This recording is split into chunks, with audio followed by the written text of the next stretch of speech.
บทสอนของตัวนี้ก็จะเป็นบทสอนเบสิกการพื้นฐานต่อจากตัวบทก่อนก็คือการเฮ็ดformat cell ตัวนี้เนาะ format ตัวนี้หมายถึงเขาจะปรับโฮมห้างหรือว่าตัวหนังสือก็ได้ที่ว่าอยู่ในเซลล์นะยกตัวอย่างว่าข้าพเจ้าปรับตัวนี้ไปก็คือไปโฮมเนาะแล้วก็ไป format ทีนี้ซึ่ง format พวกนี้นี่อันนี้จะเป็นรวงตัวนิมิตเลยก็คือrow ให้ก็คือตัวรวงนอนเนาะขนาดรวงนอนแล้วตัว column width ก็คือตัวขนาดรวงกว้างเอายกตัวอย่างเด้อข้าพเจ้าไปตัวที่1ก่อน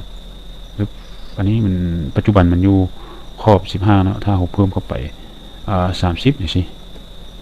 เนาะโอเคเนาะเห็นบ่ขอบมันจะใหญ่ขึ้นเนาะแล้วเข้าไปตัว column width เขาใส่อันนี้ปัจจุบันอยู่ที่ 12.8 เนาะสมมุติเขาเจ้าใส่ว่า30คือกันเห็นบ่มันจะขยายยาวไปเนาะตัวขยายนี้เขาสามารถ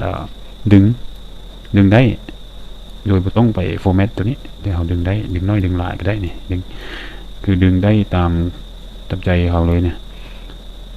มีแต่ว่าขันอยากดึงหันต้องไปเอาลูกศรไปซี่ใช้ข้างนี้เพื่อให้เป็นตัวไม้บัวก้อนเนาะแล้วค่อยคลิกแล้วก็จับดึงเนาะอันนี้มันการปรับขนาดของห้องเนาะห้องนี้ก็คือจับดึงคือกันยูเจนี่ต่อมาก็จะเป็นเรื่องการให้เนาะให้กับอันให้เนาะยกตัวอย่างว่าข้าพเจ้าใส่อยู่นี่ว่าโฮมข้าพเจ้าอยากซ่อนไว้รีมันไว้เนาะก็คือ format แล้วก็ให้ row ปุ๊บ row ก็คือแถวนอนเนาะก็คือเห็นบ่แถว18จะมันจะรีละซ่อนเข้าไปละเราจะเปิดคืนก็มีแต่ก็ไปอันให้ row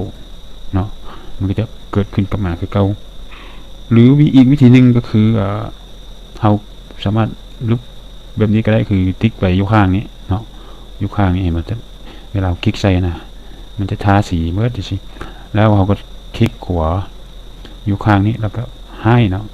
ลึบเนาะถ้าเราอยากอันให้บันนึงก็มีแต่เอาตัวลูกศรมาทั้งกลางนี้แล้วก็ดับเบิลคลิก2 เทื่อแล้วมันก็จะกลับคืนเปิดมาให้เนาะหรืออยากอันลึบให้หลายอันสมมติว่าข้าพเจ้าอยากซ่อนตัว3-4 ห้องนี่เนาะก็คือมีแต่คลิกขวาแล้วก็ให้บ่จะถึกดีนะถ้านะอยากเปิดกลับขึ้นมาก็มีแต่เอา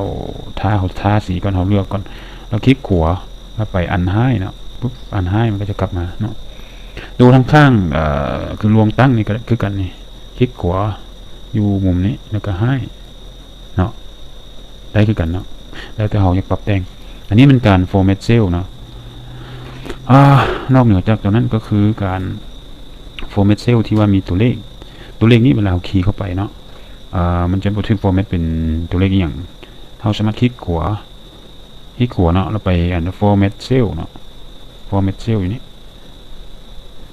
เวลา format cell นี่นะก็จะมาตกอยู่บนว่าไปดูที่1ก่อนคือ number นี่ number มันจะมีอยู่หลายอย่างคือ general ก็คือทั่วไปตัวเลขที่บ่มีบ่มีจุดเลยเขียนแล้วก็ออกทั่วไป number นี่จะปรับเป็นค่าจุดได้เนาะคือค่าที่มีอยู่ทางหลังเติมได้คือเขามัก0 3 4ตัวก็ได้หรือว่า0บ่มีเลยก็ได้สิหรือเขาอาจจะ use separator ก็คือใช้จุดขั้นเนาะอันนี้มันจะขั้นใช่ไหมตัวเลขเขาจะขั้นนะต่อมาตัวที่3 currency คือนามสกุลบ่แม่นนามสกุลโทษสกุลเงินเนาะสกุลเงินตัวนี้เขาเลือกเป็นดอลลาร์ก็ได้เป็นประเทศใดก็ได้เนาะแล้วแต่เขาจะเลือกเป็นสกุลเนาะสมมุติอยู่ลาวเขาก็จะเป็นลาวกีบก็คือตัวนี้นี่เวลาคลิกนี่ตัวลาวกีบมันก็จะค้างอยู่ทางหน้านี้เนาะต่อไปก็คือaccounting ก็คืออันนี้เขาอยากให้มีตัวเลขคล้ายๆตัวเลขบัญชีต้องมีมีจุดอยู่ทางท้ายบอกสิเป็นเราก็ปรับได้เหมือนกันเนาะต่อมาก็จะเป็นวันที่นี่นะวันที่ตัวนี้เราจะปรับตัวเลขนี้ให้เป็นวันที่แบบใดซะตัวอย่างว่ามันมีวันที่ที่มีมื้อมีเดือนแล้วก็มีวันที่มีปีสิหรืออาจจะมีแต่เดือนแล้วก็ปีหรือว่าอาจจะมีแต่วันที่หรือว่าเดือนแล้วก็ปีเนาะหรือมีตัวหนังสือเป็นเดือน ก็ได้เนาะตามที่เรามักหรือมีเวลาสินะก็ปรับได้เนาะเป็นตัวเลขที่ว่าเพราะปัจจุบันเห็นมันบ่มีเนาะเพราะว่ามันตัวเลขมันเขาต้องปรับเป็นวันที่นะมันจะบ่ถูกเนาะเราต้องไปตีตัวเลขแบบวันที่ใช่คือวันที่1 เดือน 1บ่ปี2017บ่สินะมันจริงสามารถออกมาได้เนาะอันนี้ตัวเลขหลายนี่เราเปลี่ยนเป็นวันที่ไว้เนาะเวลาคือกันนี่เปลี่ยนเวลาเป็นแบบใดก็เปลี่ยนได้เนาะเอาชี้ยกตัวอย่างตัวเวลากับวันที่กับเวลาเนาะยกตัวอย่างกับเจ้าใช้นี้เป็นวันที่เนาะวันที่1 เดือน 1 2017ตัวอย่างอันนี้จะกลายเป็นเดทออโต้เนาะคลิกขวาแล้วก็ไปโฟร์แมตเซลตัวนี้เห็นบอกวันที่1 เดือน 1นี่เขามักเป็นวันที่นี้ก็ได้ที่ว่ามีเป็นมือแล้วก็มีเดือนเป็นตัวหนังสือสินะหรือมักเป็นแบบนี้ก็คือเป็นเดือนหรือแบบนี้คือตัวเลขเดือนวันเดือนปีเนาะหรือแบบนี้หรือแบบนี้ก็ได้คือกันเอาปั๊บว่าเขามักแบบใดนะต่อมาเวลาเนาะอันนี้เขาใส่เข้าไปเขาอยากได้เป็นเวลา12 โมงมีตัว PM บ่ AM จังท้ายบ่หรือว่ามีเป็นเวลาแบบมีวันที่กับเวลาพร้อมบ่ใช่ไหมเราก็ปรับได้เนาะต่อไปลงรุ่มก็คือเปอร์เซ็นต์เนาะเขาจะมาเฮ็ดเป็นเปอร์เซ็นต์ที่ว่ามีจ้ำมีจุดเพิ่มขึ้นจากตัวหลังก็ได้ปรับได้เป็นเปอร์เซ็นต์ปรับได้เป็นตัวขนาดแบบอัตราส่วนต่างๆเนาะได้คือกันแล้วตัวลุ่มๆบ่ค่อยใช้เป็นใดเนาะก็เลยบ่ขออธิบายซะเอาไปตัวสุดท้ายก็คือคัสตอมคือเขาเลือกได้ตามใจว่าเขามักแบบใดโดยมักวันที่ก็ใช้วันที่หรือว่ามักรูปแบบไหนก็เลือกได้ตัวอย่างว่าเขาเจ้าเลือกนี้มันจะเป็นรูปห่างนี้เขาเลือกนี้เป็นสิเลือกนี้เป็นสินะหรือเลือกเวลาสิทุกอย่างที่ว่ามามันรวมอยู่นี้นะเราคือมาปรับเอาตัวอย่างมาเขาเจ้าจะปรับเป็นตัวเลขจุดที่บ่มีจุดทางท้ายนะก็ไปตัวนี้อาจจะมีจุดต่อไปอีก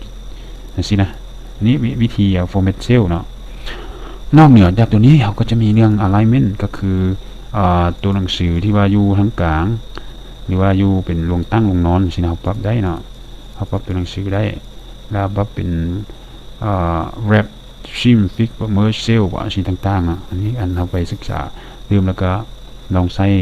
ไปเพิ่มเติมเนาะจะขออธิบายลงลึกหลายตัวนี้นะฟอนต์ก็คล้ายตัวเขาเรียนมาเนาะคือไปเลือกตัวอักษรแล้วก็ขนาดของมันอันนี้คือการทำมาขนาดแบบใดก็เลือกนะมักสีใดก็เลือกเป็นขนาดตัวหนังสือใหญ่น้อยอยู่นี่เนาะเป็นตัวอักษรใดสินะเลือกได้หมดเนาะborder นี่ border ก็คือเส้นเนาะอยู่ข้างเนาะเขามักเส้นขีดแบบใดเขาก็ติ๊กเข้ามาหรือว่าติ๊กอีกบันหนึ่งก็คือออกเนาะเขามักตัวเส้นหนาก็เฮ็ดใส่สินะเนาะเขามักเส้นที่ว่ามีสีก็ใส่เข้าไปสีอย่างเนาะมันจะมีสีสันเข้าไปและต่อไปก็จะเป็นเรื่องเฟี้ยวก็คือเขาจะทาสีใส่ห้องนั้นว่าสมัครสีใดสีเขียวสียังสีฟ้าสีแดงบ่เนาะอันนี้มันหรือว่าเลือกสีตามใจมักเนาะส่วนเรื่อง protection นั่นก็คือการล็อกเซลล์ซึ่งข้าพเจ้าจะไปสอนอยู่บทเรียน